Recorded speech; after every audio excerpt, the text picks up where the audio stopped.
ಕಡಲ ನಗರಿ ಉಡುಪಿ ಇಂದು ಮೋದಿಮಯವಾಗಿದ್ದು, ಪ್ರಧಾನಿ ಮೋದಿ ಕೃಷ್ಣನೂರಿನಲ್ಲಿ ಸಂಚರಿಸಿ ಶ್ರೀಕೃಷ್ಣನ ದರ್ಶನ ಪಡೆದರು. ಪರ್ಯಾಯ ಪುತ್ತಿಗೆ ಮಠದ ಸುಗುಣೇಂದ್ರ ತೀರ್ಥರ ವಿಶ್ವಗೀತ ಪರ್ಯಾಯದ ಭಾಗವಾಗಿ ಆಯೋಜಿಸಲಾಗಿದ್ದ ಲಕ್ಷಕಂಠ ಗೀತಾ ಪಾರಾಯಣ ಕಾರ್ಯಕ್ರಮದಲ್ಲೂ ಪ್ರಧಾನಿ ನರೇಂದ್ರ ಮೋದಿ ಭಾಗಿಯಾಗಿದ್ರು. ಇನ್ನು ಮೋದಿ ನೋಡಲು ಸಾಕಷ್ಟು ಸಂಖ್ಯೆಯಲ್ಲಿ ಅಭಿಮಾನಿಗಳು, ಕಾರ್ಯಕರ್ತರು ಆಗಮಿಸಿದ್ರು. ಹೀಗಾಗಿ ಮೋದಿ ಸುಮಾರು 2.5 ಕಿಲೋಮೀಟರ್ ರೋಡ್ ಶೋ ನಡೆಸಿದ್ರು. ರೋಡ್ ಶೋ ಮೂಲಕ ಅಭಿಮಾನಿಗಳತ್ತ ಕೈ ಬೀಸುತ್ತಾ ಸಾಗಿದ್ರು. ಬಳಿಕ ಕೃಷ್ಣ ಮಠಕ್ಕೆ ಭೇಟಿ ಕೊಟ್ಟು ಸ್ವರ್ಣ ಲೇಪಿತ ಕನಕನ ಕಿಂಡಿಯನ್ನ ಲೋಕಾರ್ಪಣೆಗೊಳಿಸಿದ್ರು. ಬಳಿಕ ಶ್ರೀ ಕೃಷ್ಣನಿಗೆ ವಿಶೇಷ ಪೂಜೆ ಸಲ್ಲಿಸಿದ್ರು. ಉಡುಪಿಯ ಹಿರಿಯ ಕಲಾವಿದ ಶ್ರೀನಾಥ್ ಮಣಿಪಾಲ ಪ್ರಧಾನಿ ನರೇಂದ್ರ ಮೋದಿ ಅವರಿಗೆ ವಿಶಿಷ್ಟವಾದ ಸ್ವಾಗತ ಕೋರಿದ್ದಾರೆ. 20 ಕೆಜಿ ಧಾನ್ಯಗಳನ್ನು ಬಳಸಿ ಪ್ರಧಾನಿ ನರೇಂದ್ರ ಮೋದಿಯವರ 20 ಅಡಿ ಎತ್ತರದ ಚಿತ್ರ ರಚನೆ ಮಾಡಿದ್ದಾರೆ. ಬಣ್ಣ ಬಣ್ಣದ ಧಾನ್ಯಗಳನ್ನು ಬೃಹತ್ ಕಾರ್ಡ್ಬೋರ್ಡ್ಗೆ ಅಂಟಿಸಿ ಪಿಎಂ ಮೋದಿಯನ್ನ ಸೃಷ್ಟಿಸಿದ್ದಾರೆ. ಶ್ರೀನಾಥ್ ಮಣಿಪಾಲ ರಚಿಸಿದ ಕಲಾಕೃತಿ ಕೃಷ್ಣಮಠದ ಮುಂಭಾಗದಲ್ಲಿ ಇರಿಸುವ ಅವಕಾಶ ಸಿಕ್ಕಿದೆ. ಕಲಾಕೃತಿ ಬಹಳ ವಿಶಿಷ್ಟವಾಗಿ ಮೂಡಿಬಂದಿದೆ.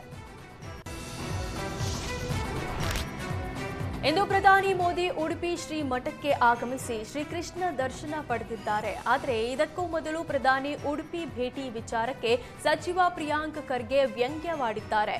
ಕಬ್ಬು ಮೆಕ್ಕೆಜೋಳ ವಿಚಾರವಾಗಿ ಸಿಎಂ ಪಟ್ಟಿ ಕೊಟ್ಟಿದ್ದಾರೆ. ಇದನ್ನೆಲ್ಲ ಬಗೆಹರಿಸಲು ಪ್ರಧಾನಿ ಬರ್ತಾ ಇದ್ದಾರಾ, ಇಲ್ಲ ಸುಮ್ಮನೆ ಕನಕ ಕಿಂಡಿಯಿಂದ ಕೃಷ್ಣ ದರ್ಶನ ಮಾಡಲು ಬರ್ತಿದ್ದಾರಾ ಅಂತ ಲೇವಡಿ ಮಾಡಿದ್ದಾರೆ.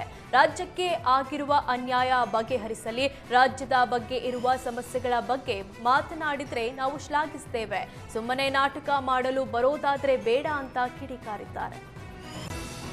ರಾಜ್ಯಕ್ಕೆ ಅನ್ಯಾಯ ಆಗ್ತಾ ಇರೋದಂತ ನೋಡ್ಬಿಟ್ಟು ಅದನ್ನು ಮಾಡ್ತಾರೆ. ಈಗ ಮೆಕ್ಕೆಜೋಳದಿರ್ಬೋದು, MSP ಅದ್ರ ಬಗ್ಗೆ ಇರ್ಬೋದು, ನಿಮ್ಮ FRP ಶುಗರ್ ಕೇಂದ್ರ ಇರ್ಬೋದು.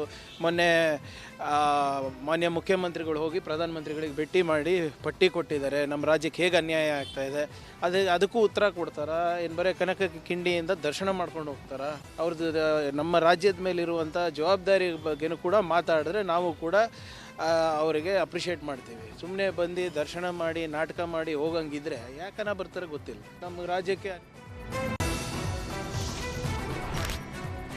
ಚಿನ್ನದ ವ್ಯಾಪಾರಿ ದರೋಡೆ ಪ್ರಕರಣ ಸಂಬಂಧ 2 PSI ಸೇರಿ 7 ಜನರ ಬಂಧನವಾಗಿದ್ದ 2 PSIಗಳಲ್ಲಿ ಒಬ್ಬರನ್ನ ಕೆಲಸದಿಂದ ವಜಾಗೊಳಿಸಿ ಮತ್ತೊಬ್ಬರನ್ನ ಅಮಾನತು ಮಾಡಲಾಗಿದೆ.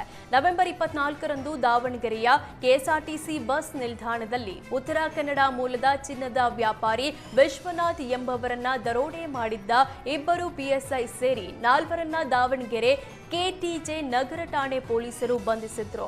ಇದರ ಬೆನ್ನಲ್ಲೇ A1 ಹಾವೇರಿಯ ಹಂಸಭಾವಿ ಪೊಲೀಸ್ ಠಾಣೆಯ ಪ್ರೊಬೇಷನರಿ PSI ಮಾಳಪ್ಪ ಯಲ್ಲಪ್ಪ ಚಿಪ್ಪಲಕಟ್ಟಿಯನ್ನ ಸೇವೆಯಿಂದ ವಜಾ ಮಾಡಲಾಗಿದೆ.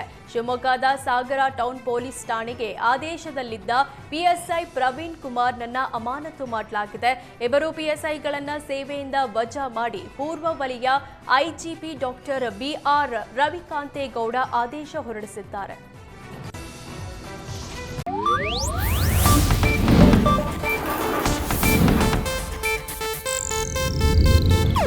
ಇದು ಏಷ್ಯಾನೆಟ್ ನ್ಯೂಸ್ ನೆಟ್ವರ್ಕ್ ಪ್ರಸ್ತುತಿ.